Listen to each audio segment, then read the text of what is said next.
This episode is clearly not about my standard thing or about the theme of this podcast, which is ethics and tech, broadly construed. It's not about tech at all. It's about the Israeli-Hamas war. So it's not my beat, so to speak. It's not the thing that I focus on this podcast. But as I've said previously, I've been a philosopher for my adult career, an ethicist in particular. And so really, I'm interested in all sorts of ethical issues. Of course, I'm not going to talk about just any old ethical issue. I want the podcast to be primarily about ethics and tech. But when something this big, this significant comes along, it seems to me important to do what I can to have the kinds of ethical discussions about the situation that I think need to be had. Um, One person actually, I wrote a little bit about the Israeli-Hamas war on LinkedIn, or I spoke about it in some videos, articulating the various ways you might engage in ethical inquiry on this thing. And one person said in the comments, and I know this person, they said something like, we don't have time to engage in this when a country is engaging in self defense, something along those lines. You don't have time for this kind of ethical inquiry when there's just time for self defense. And I guess I think that's just not true. I think it's false. And I think it's ethically important that we point out that it's false because these are very high stakes situations. They're ones in which scores of human lives are at stake, thousands and thousands. It bears on how the future will unfold, and now we're talking about, I don't know, tens of thousands, hundreds of thousands, millions of people and how their lives go. So, I mean, we're already talking about millions given the population of Gaza. So, I think the conversation is incredibly important, and it seems to me like I'm in something of a not unique, but rare opportunity to bring what I think is a high level discussion to a more general audience. I reached out to, I don't know if I could say an old colleague of mine. I mean, he was far more senior than I ever was in the world of academic philosophy, but I knew him fairly well. We attended the same conferences and we spoke not infrequently. So David Enoch is a professor of philosophy and of law. He specializes in, among other things, ethics and social and political philosophy, and he's Israeli. And he has been historically, as he'll tell you, a supporter of the two-state solution. He has, as you'll hear towards the end of this episode, he's gone to Gaza and driven, as part of an NGO, driven sick Gazans to Israeli hospitals. He thinks the settlements are morally unacceptable. And so it struck me as worth particularly talking to him, given his non-blindness towards any wrongs that Israel has and continues to engage in. He is nonetheless an Israeli citizen, and his friends and family are, at least in no small part, Israeli. And he's an ethicist and a thoughtful one. He's an extremely, extremely smart, thoughtful person, which I know from my previous encounters with him. And so it seemed to me that talking to him and having a conversation with him and bringing it to a more general audience would be a worthwhile thing to do, even if it flouts the theme of my podcast, which, who really cares? This is not exactly a great sacrifice on my part. This was actually, you probably won't hear it, I don't think. It was actually a very difficult conversation to have. I mean, even right now, I'm beginning to sort of tear up. It's a heartbreaking situation either way. And talking to David in particular, I mean, you see, I think I see anyway, that he's heartbroken for both sides. I think, and he seems to be torn apart with no idea, and this is what he said explicitly, no clear idea about how best to move forward. That's not to say that there's not ways or things that we need to think about, and that we need to think carefully about it all, and that there is moral right and moral wrong here. There absolutely is. And so the goal of our conversation was to think through these moral complexities, even if it doesn't end us in a here's exactly what should happen next, or here's what the Israeli government should do, or here's what they should not do. I mean, there's some of that, but there's so much gray area, in part owing not to, if you like, moral uncertainty, but owing to a kind of empirical uncertainty. We just don't know so much about what's going on the ground and how things would unfold if this or that thing were done. So it's a totally heartbreaking situation in general. Talking to David was, again, quite emotional, given how very, very close he is to the situation. Okay, so, this was probably I think the most, I don't know, important, fascinating, crucial conversation I've had on this podcast. I'm going to just call out a couple of points that he makes in this introduction so that you're sort of ready for them when he makes them, because they're in some cases somewhat subtle philosophical points to make, or, it's the kind of talk that ethicists might engage in and not give a second thought to it. But for a more general audience, as my audience is on this podcast, it's worth just highlighting a couple of main points that I think are really important. And I'll say one last thing. He doesn't have, you know, maybe I already said this, but I'm just going to want to reiterate. He doesn't have a clear view about what's exactly to be done right now. And so, one thing that I really appreciate about one thing I hope the audience appreciates when I'm highlighting these philosophical points, it's not you have to buy this point in order to buy his position, which is X. That's not the point. The point of highlighting these things is to highlight the kinds of considerations that are really important when you're trying to think carefully about this ethical morass. So here's a few big claims that I want you to pay attention to when you listen to this. And there's a lot more. These are just, if you like, the more subtle points. And then there's a lot of other points that are not so subtle, and you may not need my highlighting of them. So, first of all, he made a really nice distinction, a really nice point that there's one question about whether Israel has a right to defend itself as a state. That is a consideration, but that's different from thinking that the government has obligations to protect its citizens. That the government of Israel, for instance, has an obligation to protect its citizens. That's distinct from defending the state as such. And you might think then that it's not just about Israel's right to self-defense, but Israel's obligation to defend its citizens as being very morally significant. So that's one point I want to highlight. Another point worth highlighting, this was completely new to me. The first point I sort of was familiar with. The second point I had not heard of, and I was sort of making an assumption that I see now is a sort of silly assumption to make. It's this. So there are some people who think Israel doesn't have a right to exist. And since it doesn't have a right to exist, it doesn't have a right to defend itself. But that doesn't follow. This is what David highlighted. Even if you think Israel doesn't have a right to exist, it does not entail that it has no right to defend itself against terrorists. So maybe I shouldn't be here, but I still have a right to defend myself against the person trying to torture me, for instance. Relatedly, there's sort of two related points to this. One is that even if Israel is responsible in various ways or doesn't have a right to exist, nonetheless, it doesn't follow from that each and every one of its individual citizens has no right to something like self-defense or to have someone else engage in self-defense on their behalf. And another point is that, I raised the issue of something like, look, some people think that given any wrongs or the kinds and severity of wrongs that Israel has committed against Palestinians in the past, you might think that they've somehow forfeited their right to defend themselves or something along those lines. And David points out nicely, he's generally not a fan of thinking that you can forfeit your rights by virtue of past wrongs.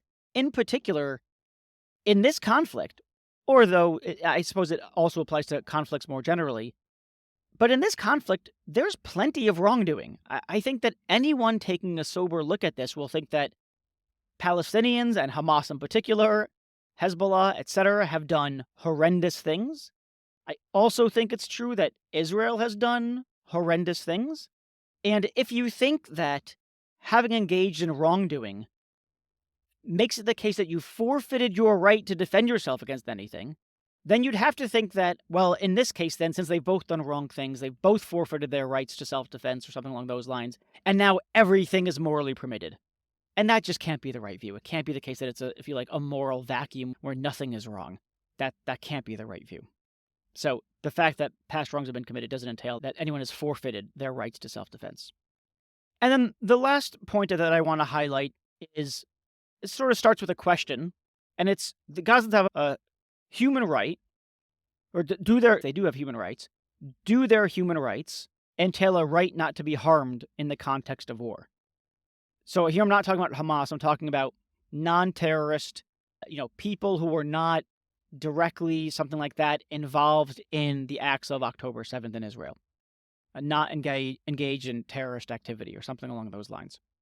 don't their rights preclude them from being harmed, morally speaking? And David points out a doctrine that is very familiar to philosophers, the doctrine of double effect, which is roughly that it's immoral, unethical to target civilians, non combatants in war. But if you have a legitimate military target, then all else equal, I know that all else is not equal, but then all else equal, you can pursue those military targets, even though it is going to cost non-combatant, innocent civilian lives. It's foreseeable that those civilians will die, but it's unintended, and that is said to make a moral difference. You could deny that principle, of course. That's a pretty big principle to deny. Even David says he's not completely sure what he thinks about it, but it's worth stating that generally a pretty widely accepted principle, which is not to say it's true, it's just it's at least, I don't think, a reasonable principle. And so even if you think that Gazans have human rights, it's not the case that in the context of war, it means that they have a right not to be harmed, since plausibly, if you're engaged in a legitimate act of self-defense, then killing civilians, to some extent, not everything is permitted. It doesn't mean that you can kill as many civilians as you want as long as you are also pursuing a legitimate military objective.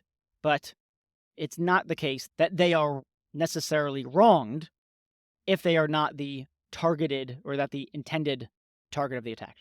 Okay. That was already a lot, but those are just bigger claims that I want to highlight, that there's a difference between Israel having a right to defend itself versus having obligations to protect its citizens. Even if you think it doesn't have a right to exist, that doesn't entail that it has no right to defend itself. And that the fact that Gazans have human rights doesn't entail that any killing of them is necessarily morally unacceptable. You don't have to necessarily buy those claims, but they're going to be three big claims, big points that are made in David's discussion, and there's lots more to say. So this is just a sort of me trying to prep you for a complicated discussion on a phenomenally complex problem. And at the end of the day, I'm with David. I don't see any good alternatives here. I just don't. I don't think they even exist. I think every option is bad, and the best we can do is choose the least ethically bad. And it's not even clear what the hell that could possibly be, given the complexity. So, as David said a number of times, it's just a depressing situation. But I think, nonetheless, it's our responsibility to sort of muddle through the depressing situation and do the best that we morally can. Okay. No bookkeeping or anything like that in this intro. I hope you get something out of the conversation, and I hope you listen to it more than once, because there's a lot there and there's a lot to think about.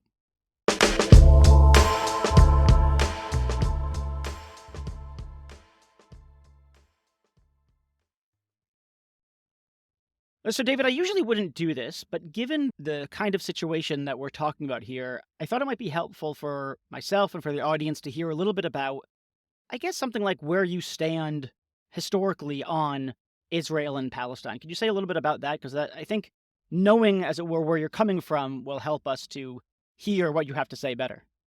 Sure. Thank you. So I am a supporter of the two-state solution. I've always been. I think it's still the only game in town, but I'm less sure of it than I was.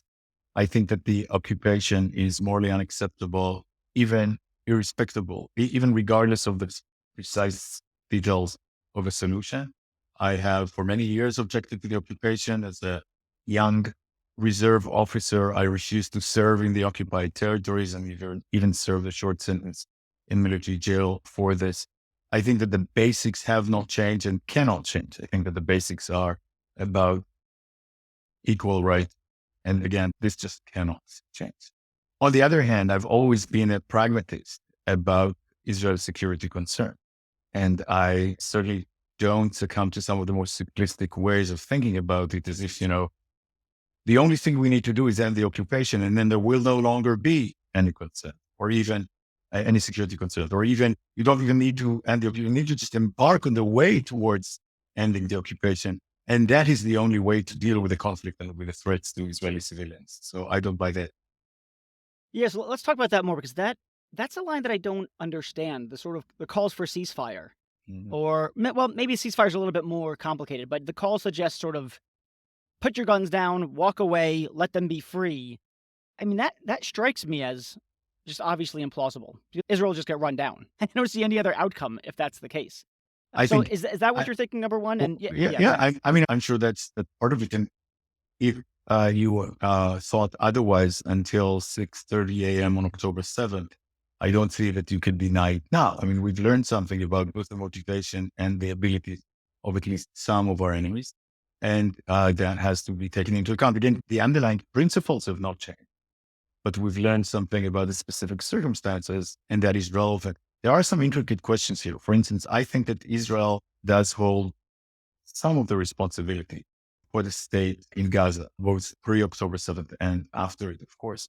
Not all of it, but some of it. But now the question is, well, Sure. does this affect what Israel can permissibly do to defend its civilians against the threats? We now know the horrendous threats that they face. And there are some intricate questions that, in other modes, perhaps when there's more air in my lungs, I would like to talk about and to think more about.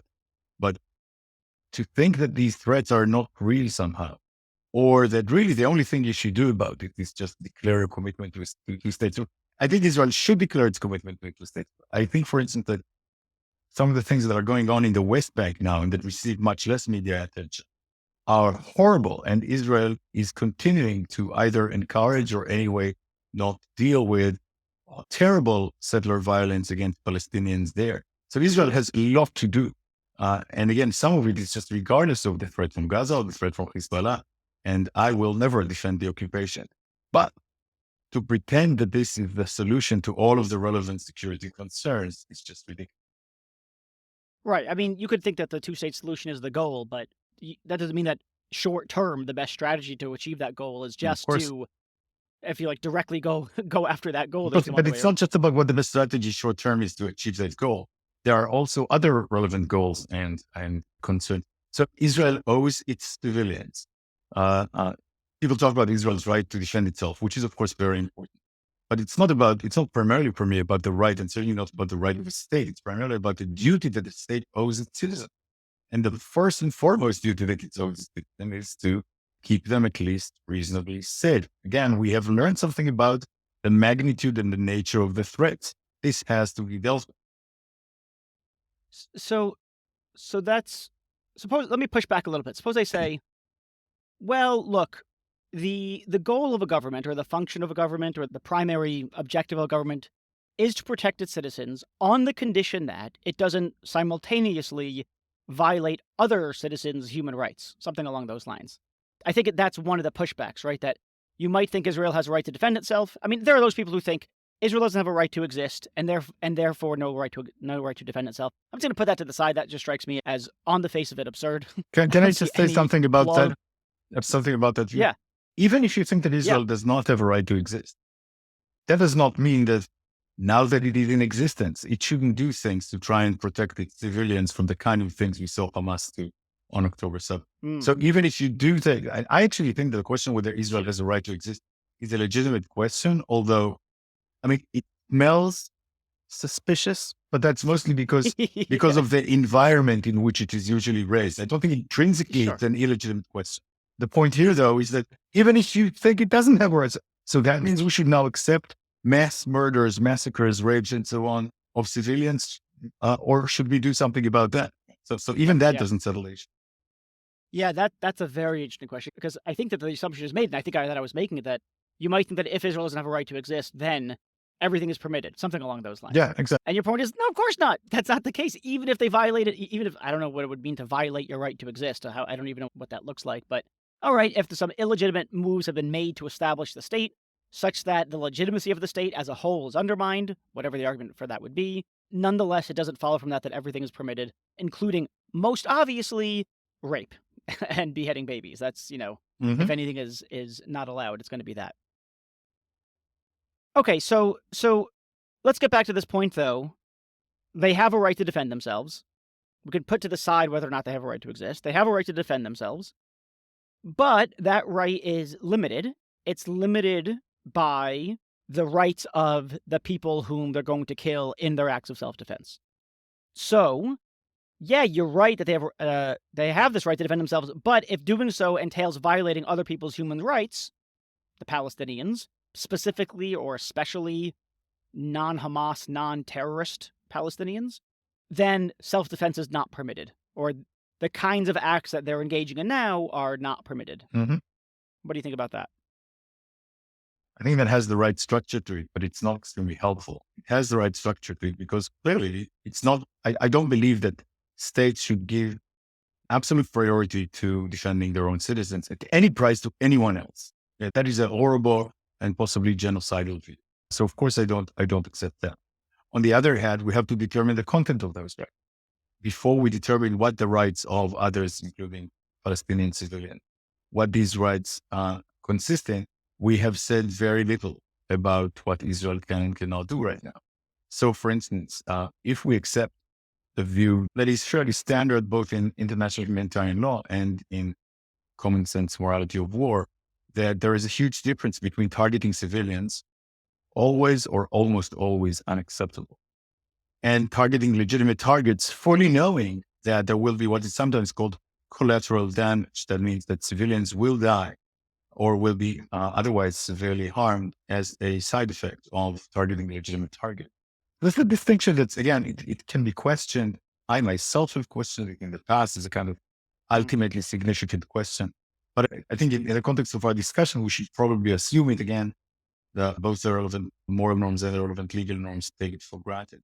So you may ask precisely this. You ask the question, well, do the human rights of Palestinians and Palestinian civilians in Gaza, do they entail the right not to be harmed even as a side effect?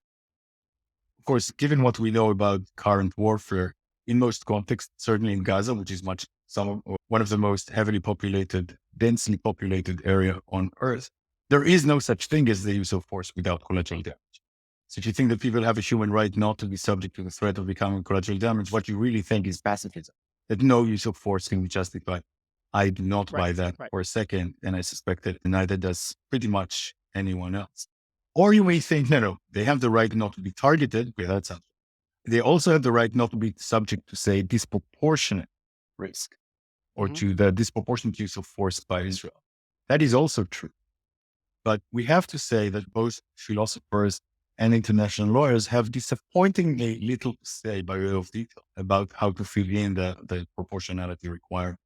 One thing that we can say is that the relevant proportion is not between the harms you suffered and the harms you caused, but between the harms you caused and the harms you intend to prevent. But given what we mhm. know about Hamas motivations, about Hezbollah's motivations, and Hezbollah's abilities, about uh, other players in this complicated game, to say that the harm that Israel has been causing in Gaza, which is horrible, to say that that harm is disproportionate, I can't say that. I don't know, nor am I sure that it's not the case. But we would Yeah. need much more information. I mean, I'm not sure how to think about this proportionate stuff. It doesn't I mean, one, you make a good point. It's not just about the Israeli lives lost versus the Hamas lives lost. It's also the Israeli lives that would be lost if certain kinds of self-defense Exactly. measures weren't taken. So we can't just go with what the actual death counts are at the Let's say. moment.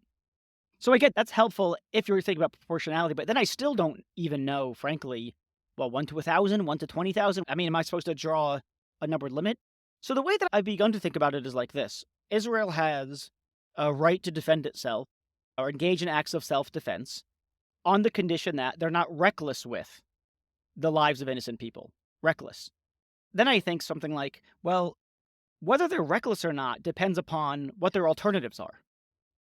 If there's an alternative to bring a silly hypothetical, if they can hit a button that just kills all the Hamas people, all the actual terrorists, and leaves everyone else, then it would be reckless. Then say, the bombings of the north and the south and a ground invasion would be reckless because there's a much, much better way of achieving the end. So then I think though, well, I don't know. How am I supposed to know whether they're being reckless? It seems like it would require a kind of general military knowledge, an understanding of strategy that I don't possess. It would require a level of knowledge of the details on the ground of this particular military or set of military operations that I'm ignorant of. And it would require me knowing what the other kinds of military options look like. And so since I can't know any of that stuff, I mean, I can know it if I sort of, devote a tremendous amount of time to it. But right now, anyway, and in the near future, I can't know all that stuff. I can't judge whether the invasion or the bombings are reckless. Does that sound right? Is that a way of not talking about the proportional stuff? Am I actually importing proportionality into it without knowing it? It sounds depressingly true, but there was a lot there, and I want to unpack some of this. So you're clearly right that the question is comparative. You need to take into account alternative options. And in fact, there are other doctrines of international. I'm not an expert in international humanitarian law, but I think I know it well enough to say the following. There are other doctrines include something by way of comparisons. The question is not just about proportionality. There's also the question of necessity. And necessity Mhm. is always considered in a way that's comparative to the two alternatives. So I think that is clearly true. I'm not sure that recklessness precisely helps. I guess it depends a little bit on what you mean by recklessness. If what you mean is the question whether, say, Israeli decision makers take into account the rights of Palestinians at all, then I think that you're right that that's a necessary condition, but it's really not a sufficient one because it's not just about taking into account or not being indifferent to it, right? It's about according it Sure. the right kind of weight. And when you're talking about the right kind of weight, whether you want to use the word proportionality or not, really, this is what you're talking about. So Mhm. I'm not sure this is a way around it. But then you also emphasize the kind of uncertainty that's involved here. And that I think is a really central piece of the puzzle certainly for civilians, people like you or like me, it's not like I have any, I'm not privy to any special information here. Um, it is exceedingly hard to know what's going on. I mean, I just got into a kind of an online quarrel with other philosophers who published this really simple one-liners as if everything is clear. And one of my main points is precisely that you're supposed to recognize the complexity. You can't in good faith reach such conclusions. And I think that is right. But this raises other questions. I mean, one theoretical question is, okay, so what do you do facing such deep uncertainty? One possible answer is you always shut up. But that answer is a bit problematic in its own right. So we need to think Right. about how to do that. But I think that this kind of uncertainty, one of the things that it emphasizes is the unbelievable significance of trust. So ideally, you would be able to trust the decision makers. Or, we're not doing any utopia here, at least to trust many of them on many of the central issues. I can't weigh this interest myself, but I know that they take it into account in the appropriate kind of way, or something like this. And one of the most depressing things for someone like me is that at least when it comes to most of the decision makers, certainly the political decision makers in Israel, I have zero trust in them, both in their competence and in their moral integrity. You And protested against some of the government's actions, right? me and many, many others. Yes, but it's more than that. So I used to say, for instance, often when I wrote about, say, obedience and disobedience in the military, and I say every act of obedience is an act of showing unbelievable trust in your commanding officers and in those making decisions above them. I published an op-ed in a daily newspaper in Israel after some terrible bombing by aircraft in Gaza. And I called upon the pilots to refuse, to just disobey orders until they can regain, until their commanding officers can regain their trust, that they have considered their offer, that they have allocated enough resources to gain, for instance, up to date intelligence rather than some old Yeah. intelligence to make sure that you're hitting real targets and not civilians and so on. Trust is unbelievably important. One of the worst things about a poor government is that it loses at least rational trust or moral Sure. by Yeah. both its civilians and its military. And what this means is that the problem of deep uncertainty that you described so well becomes so much more serious. The main instrument with which to deal with such a problem is to trust leaders that, of course, mistakes will be made and reasonable people Sure. made it for, we're not looking for optimality, but that at least they can be trusted to place some reasonable weight on the lives of innocent Palestinians. I do not have such. You don't have the trust in members of government. Do you have anything like that trust towards military leaders? I was Some, but talking to not someone others. sure, right. I was talking to a US Marine the other day about, served in combat many, many times. And one of the things that sort of became increasingly clear is how seriously the sort of frontline soldiers take ethics, arguably in a way that's more so than their more senior leaders. I mean, the senior leaders are making these really big decisions. One worries that they're not taking certain kinds of ethical considerations seriously. But then I thought, the way that he was talking about the way that soldiers are trained, there's rules of engagement, there's a moral code, there's clear articulation, what you can and cannot do in a particular combat situation. And so I thought, oh, the ethics is it's funny. It's sort of required downstream, but not so much upstream. So I guess Yeah. this is just leading me to question, how much do you think about the extent to which we can trust or should trust or have to trust? I'm not sure what I mean by have to trust. Your military leaders versus sort of all the reservists that have been called Yeah. up. So one of the abnormalities of the Israeli situation is that over the past few years, perhaps even several decades, I'm not sure, certainly a few years, the very high ranking military officers compared to the politically elected government, it's the officers, the military officers who have been the voice of reason and of restraint. Hmm. And despite them, spending almost all of their career as an occupying power. And I'm not a fan of those. They're not my moral heroes at all. And we don't share views, but they have been pragmatists rather than messianic extremists. And they have at least been sensitive to these considerations to an extent. And again, it varies widely. In Israel, again, it's related to sociological trends, for instance, in what parts of the population do military officers come from? This has changed over the years. Now, Hmm. actually, in some levels, but not in all levels, there's a much higher than their representation in the population percentage of settlers in the Hmm. military. And I have, of course, there too, some people are better than others, but I have Sure. much less trust in them. But let me give you perhaps a couple of examples. So a week or so ago, there was the horrible disasters in a Gaza hospital. And there was Right. the war of versions between Israel and less Hamas, more the Islamic Jihad, about whose missile it was. Right. And Yep. Yep. fairly quickly, the official Israel made clear that it was not Israel. And I told people, look, I have zero confidence in the official messages from Israel. That doesn't, in philosophical jargon, I don't even update my credence based on it, right? It just doesn't matter Sure. at all. I'm as Sure. confident Right. as I was. You just ignore what they have to say. Exactly. That is already a huge failure of trust, right? You would have wanted is for say, idea spokesperson to be so reliable that this will make a huge difference, at least for someone like me. He did not. On the Yeah. other hand, I said, I also have zero trust in the Islamic Jihad spokesman, right?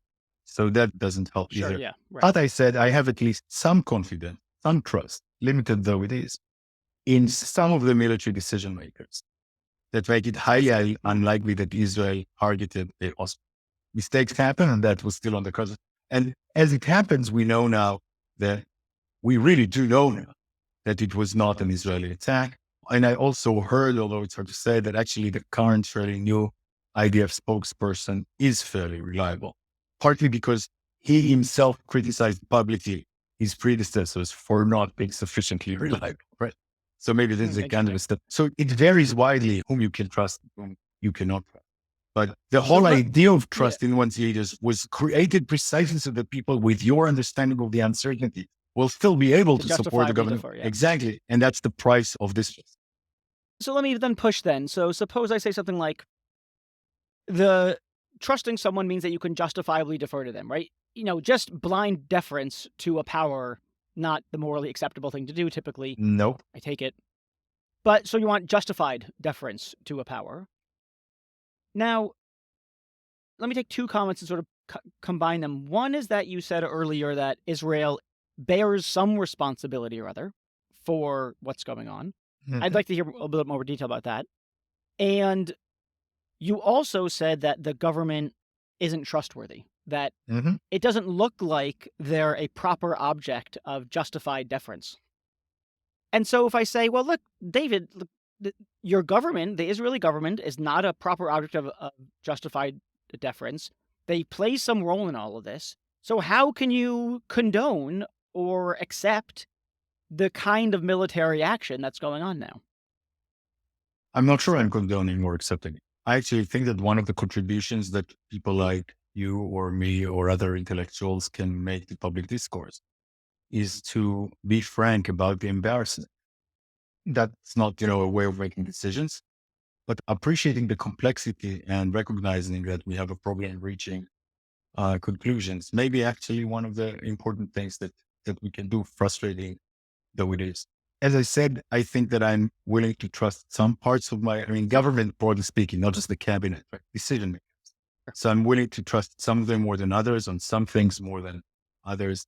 That I think is significant. Um, but there's also the question of what the alternative is. If the alternative is what, pacifism, refusing to use force in order to do, and again, I'm actually on the record. I wrote another op-ed in Israeli newspaper following one of the previous runs in Gaza in 2014. And again, there was horrible, horrible devastation in Gaza. And I wrote, if in order to defend its citizens from the missile threat, the only way Israel can do this is by creating this kind of harm in Gaza. Perhaps it should just tolerate the missile. Hmm. I hope you see this is a fairly extreme claim. And Yeah. I wrote it in Hebrew. It was important to read. But one of the things that we found out on October 7th is that the relevant risk is not the one we thought it was, or anyway, it's not of the Right. nature and magnitude we thought. So it's just impossible to tolerate. This is not the kind of thing that any state or any group of people can tolerate, right? So we should do Yeah. something. So something must be done. And now the fact that I cannot just trust my political or military leaders is highly disturbing. Um, Yeah. and we should try to work on improving that. And we should try and do other things as well. But I'm not sure that I see other alternatives. You did want me to So, say something about Israel's responsibility. So I don't know. yeah, okay. Maybe say a little bit about that. So, sort of as it were on the record. And then, Yeah. yeah. It's very hard to play the historical, what would have happened kind of game, right? So it's hard to say, Yeah. had Israel not made this or that strategic mistake, or had it not made this or that moral mistake, would this attack not have happened, or would things in Gaza have been much better? Right. Now, Yeah. it's very hard to make anything resembling a responsible judgment on such statement. But it's very clear that Israel has made horrible mistakes, both morally and strategically.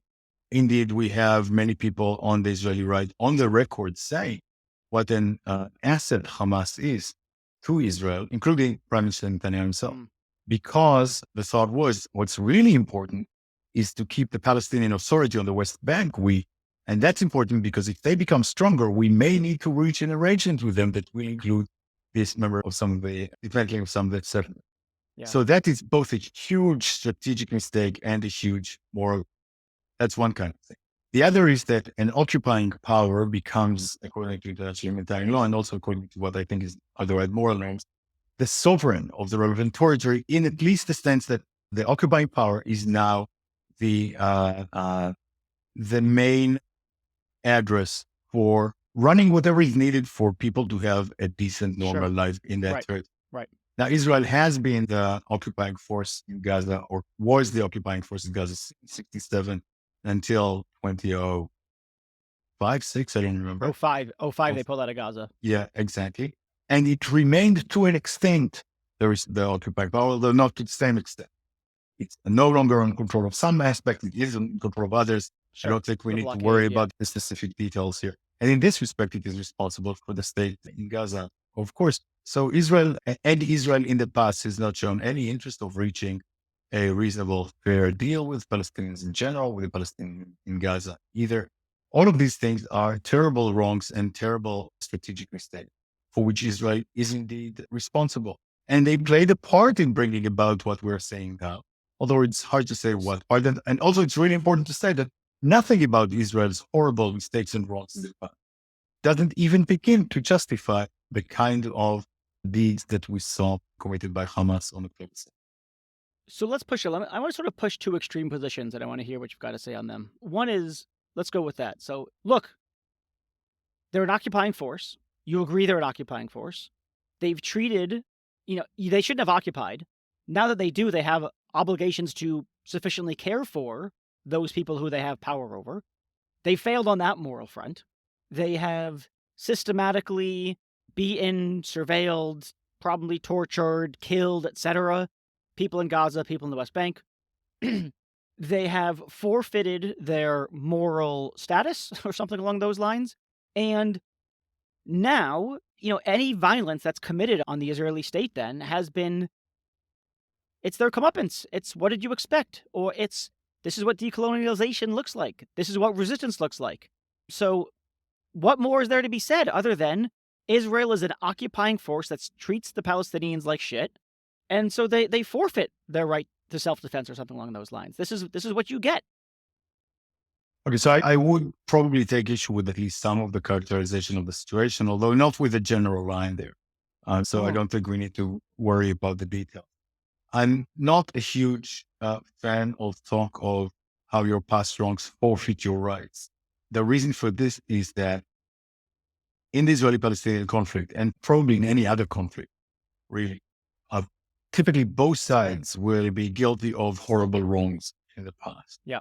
So really what you would be talking about is the kind of mutual universal forfeiting, which Right. means that now every act on every side is permissible.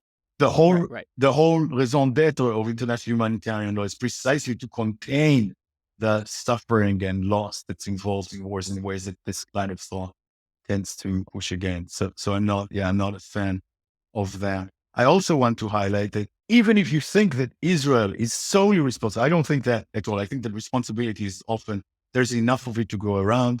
And I think Mhm. that it's not assigning responsibility is not a zero sum game. So recognizing that someone is an agent is responsible for something doesn't show that others are less responsible for it, anything like that. But even Yeah. if you do think that Israel is responsible, that doesn't mean that every single one of its civilians is.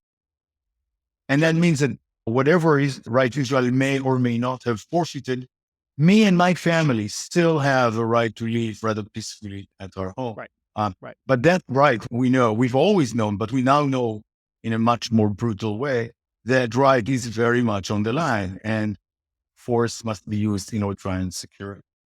Decolonization stuff, yeah, that's interesting and also deeply depressing about some people in academia in circles that think of themselves as leftists, but I think are a disgrace to the term Mm. left wing.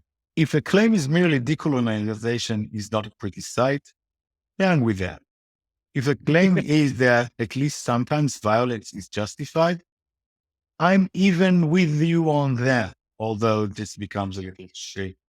If the claim is then that all violence is justified, that there are no more moral barriers just because you use the term decolonization, then that is ridiculous.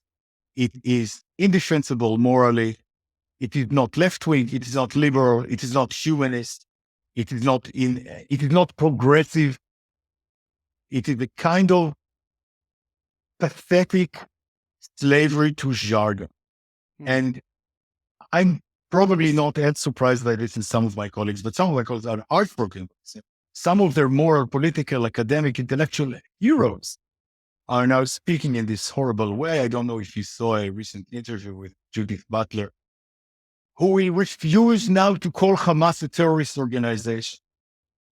They have I didn't see burned that. families in their homes. They came to villages with maps with details about how many children there are in each home and whether there is a dog there. They have Mhm. committed other atrocities. I'm trying with everything I have to not see the videos. And Judith Butler, who is a moral, political, and intellectual hero for people who think of themselves as left, will not call it a terrorist organization. So yes, so that So, is yeah, deeply depressing. so I'm with you, and maybe this is an empirical question where I think neither one of us are experts. But I'm going to ask the question anyway. I have a hard time wrapping my head around these kinds of positions, the ones that you were just, in my estimation, rightly condemning. I can't think. Tell me this is the wrong explanation. How could someone think this? They don't seem to think it in any other context that I'm aware of. Yeah, so I have a theory They on don't seem this. to think about it. And so the only thing that I can think of is something like anti Semitism. The Jews, they have so much power, they have so much money, they're so fucking greedy. I actually think that that's unfair and incorrect. Great, good, good. Give me the alternative and better explanation. So I think you were guilty there of a methodological error, and that's the error of trying to find a single, neat, nicely packed explanation for Yeah. a complicated social phenomenon. There, as with most such cases, I suspect that the explanation is going to be itself complex, and different parts of the full explanation are going to apply to different people. in Yep. different contexts. I have no Yep. doubt that anti-Semitism plays a role for at least some people in these circles. But I Right. don't think that it's the full picture at all, certainly not for all people of this kind. Yeah. For some, it's ignorance, but not for others. Some of them know the details very well.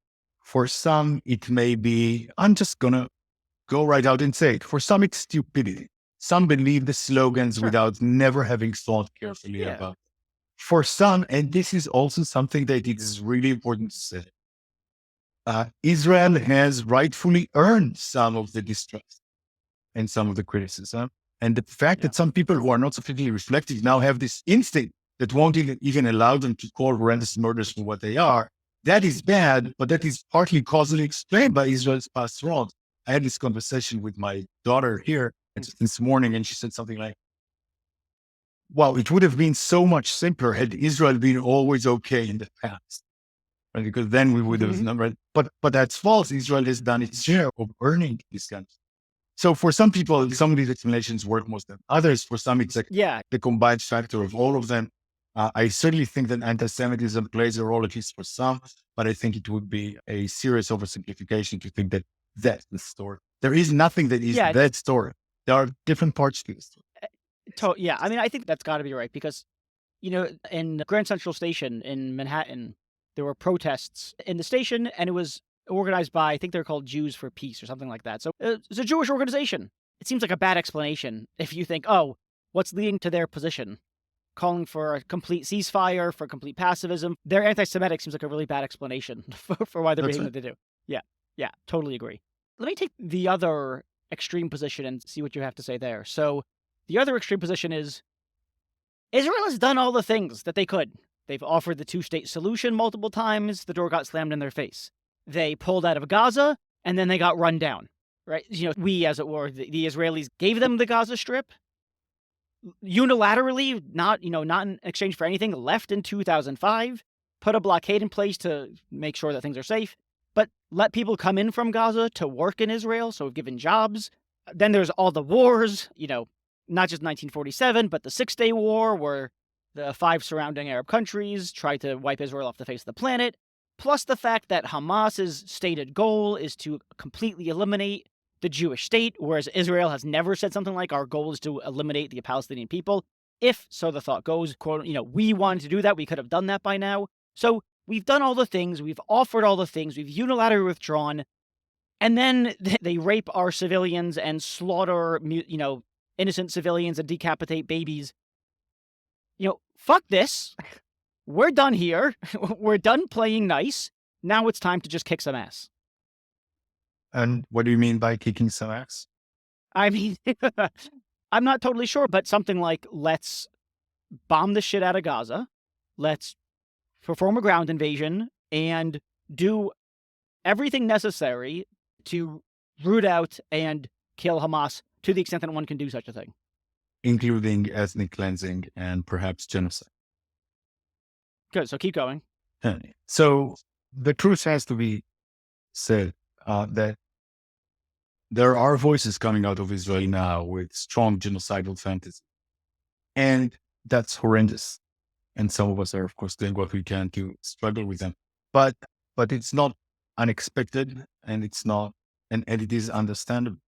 I mean, I don't know. I don't know if you have a feeling or if your audience does of how deep the despair was on October 7th, still is to an extent.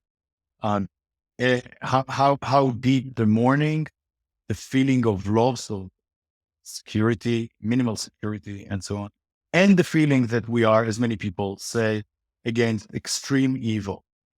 Of course, I don't think that's a good characterization of Palestinians in general, but it's a pretty good characterization of some of the people, some of the terrorists who perpetrated those horrible crimes. So yes, there are these fantasies.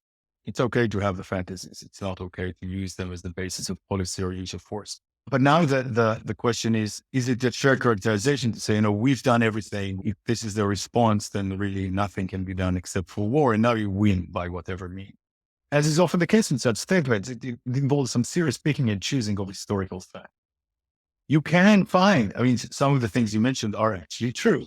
There were these terrible dangers to Israel's very existence. There are these statements about the annihilation of the state, maybe also about the annihilation of the existence of Jews in Israel, Palestine at all. There have been some efforts by Israel to make progress by peaceful means. All of that's correct. But there have been also many, many other things, including, just to give an example, the Oslo Accords. The Oslo Accords, which were considered at the time hugely controversial because supported by the left, really objected to by the right. Of course, there were always voices on the interesting, profound left who objected to the Oslo Accord. And we can talk about the details in this conflict. But during the era of the Oslo Accords, the policy of widening settlements in the West Bank has become just more and more influential. And we can see the numbers, say, of how many Israelis live in the West Bank. And many Palestinians will view this, and correctly, I think, as really just a way of preventing in all possible ways anything like a fair two-state solution or any kind of territorial compromise. So Israel has also been doing that. Israel has also been reigning in a kind of an apartheid regime over the occupied territory. Israel has also played its role in keeping Gaza, both before 2005 and afterwards, extremely poor and isolated. Israel has been doing these many other things. Israel has been the strong controlling power, or anyway, we thought it was strong. I am no longer sure. And on the other side, there are millions of Palestinians who have never lived under an independent state, but always throughout their lives under a military occupation. They have hardly any legal rights. And so, sure, there are, if you're allowed to pick and choose the facts, you can support pretty much anything.